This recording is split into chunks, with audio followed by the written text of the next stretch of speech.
penguatan kerjasama bilateral di berbagai sektor, kerjasama kawasan dalam konteks ASEAN. Mengenai kerjasama bilateral, saya menyampaikan beberapa hal. Yang pertama, kita mendorong peningkatan volume perdagangan secara signifikan.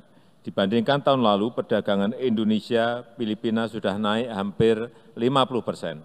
Indonesia secara khusus mendorong peningkatan ekspor produk makanan dan minuman, farmasi, serta produk kelapa dan rumput laut. Saya mengajak Filipina untuk terus mengembangkan potensi perdagangan dan juga konektivitas di wilayah perbatasan.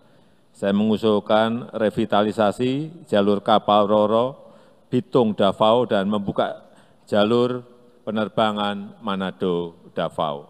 Yang kedua, peningkatan intensitas kerjasama infrastruktur dan industri strategis.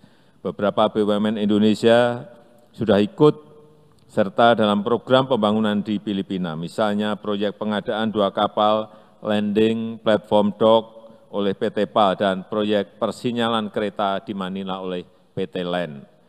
Saya berharap agar rencana pembelian pesawat NC212I dari PT Dirgantara Indonesia dapat direalisasikan. Ke depan saya ingin semakin banyak kesempatan bagi BUMN dan perusahaan swasta Indonesia mendukung pembangunan di Filipina.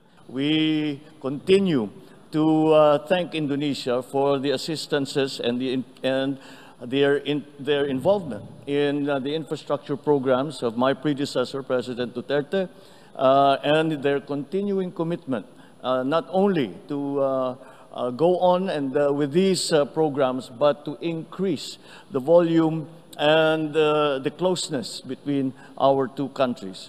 We also spoke at length about the role that we believe ASEAN should play while we face the difficulties in this very volatile time in geopolitics, not only in our region, but also in the rest of the world.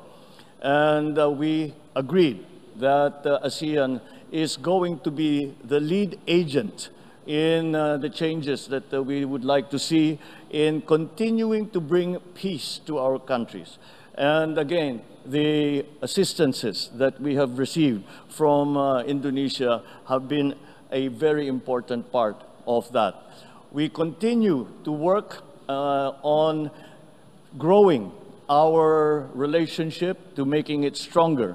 So much so that in actual fact, our discussions progressed so rapidly that we, the President and I, have agreed to organize task forces already to meet and discuss, even at the technical level, no longer at the political or the diplomatic level, but at the technical level,